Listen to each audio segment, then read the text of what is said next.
Hello again, and welcome back to another one. And today we'll be talking about Tyler, the Creator, once again. This week alone, Tyler has been quite vocal as he promotes his Eagle tour, and we've gotten to hear from him a lot as he shares his opinion on Eminem's music. Earlier this week, speaking with The Guardian, he talked about how he felt about Eminem's lyrics on 4 that were directed his way. And if you missed that video, click the link that pops up now. So in this new video, posted on Tyler's channel, Tyler the Creator sat with Rick Rubin to talk about a couple of things which led to the discussion about beat choices where Eminem was brought into the conversation. And before I share segments of the clip, I'd like to shed some light on Rick Rubin. For those who don't know, Rick Rubin is regarded as one of the greatest producers, and he's worked with Eminem a couple of times. Rick Rubin, along with Dr. Dre, were the executive producers of the Marshall Mathers LP 2, an album that generally received positive reviews from critics. However, Rick Rubin also served as an executive producer on Revival, but that didn't really turn out great for many, as one of the major complaints about that album was the beat choices. So it's quite ironical that Rick Rubin and Tyler are talking about beat choices in this video, since some blame Rick Rubin for Revival's shortcomings. So let's hear what they had to say about beat choices and Eminem. That's what I like. Would you say the sound of the lyrics mean more to you than what it's actually saying? Yeah, like Jay-Z, for example. He knows how to rap on a beat. He knows how to hear a beat and say, I shouldn't yell on this, or I shouldn't rap like this on it. The way that this feels, this is how my vocal instrument could mesh on this perfectly. Where it's some people who hear a smooth beat and like, I'm gonna fucking yell on it. I'm gonna do this.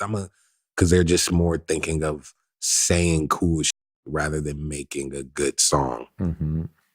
And that's kind of me. I kind of focus on making a good song with cool structure rather than like, oh, that verse was so blah. Even though I don't get me wrong, I don't want to seem like I'm being dismissive. I care about lyrics and words, blah, blah, blah. Yeah, but it's just number 3. It's just number 3. Yeah. Is there any music or artists you could think of that you've heard or listened to because of the lyrics? Yeah, you got people like Eminem, like Cassidy, the rapper. That's stuff that I'm like, I wonder what pockets they're going to wrap this in and what they're going to say and the punchlines and things like that. Because Eminem he picked some of the worst beats ever.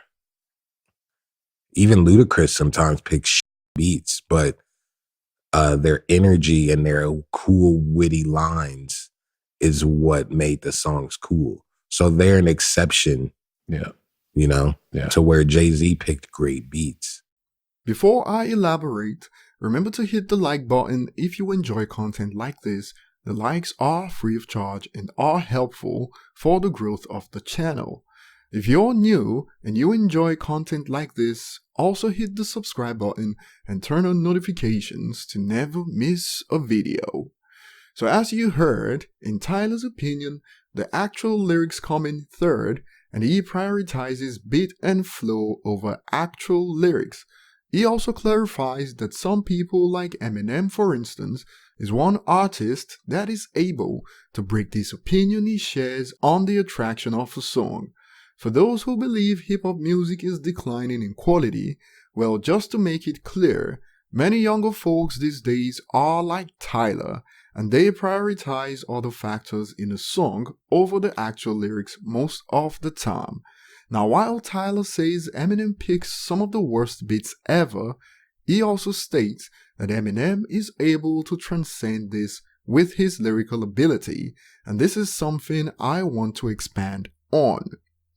Have you ever wondered why Eminem's songs, contrary to popular opinion, seem to be evergreen? In the sense that fans and even new fans actively go back to his older albums and enjoy listening to it.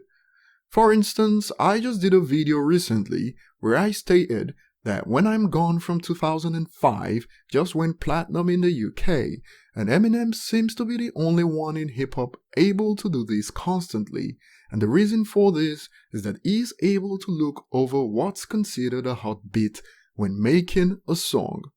Just imagine if a song like Stan had a hot beat initially. I can assure you that today it won't be considered a classic, because if I know one thing that's for certain about quote hot beats is that they age badly for the most part, and as soon as the beat is no longer considered hot after several listens, the entire song becomes unbearable to listen to, in my opinion. I usually revisit hit songs with hot beats from the 2000s, and many of them sound horrible today because they've lost their appeal as time passed. These songs heavily relied on the beat, and over time they lost their edge. So for me, Eminem should continue doing what he's been doing from the beginning, as when time passes, songs that are considered to have hot beats lose their edge. That's why his albums have longevity, and right now on streaming platforms like Spotify, for instance, Eminem has the most albums that have crossed 1 billion streams on that platform. I would like to know what you guys think of this, Tyler's view on Eminem's beat choices, and if you think Eminem should switch to using beats that are considered hotter. As it stands now, the facts suggest that people enjoy Eminem's songs more than any other rapper, based on sales and streams, but hot beats for sure will get the hood jumping out of their seats, dancing to an Eminem song, that's for sure, until the next hot song comes along. So leave your thoughts below, like and subscribe if you haven't, and see you on the next one.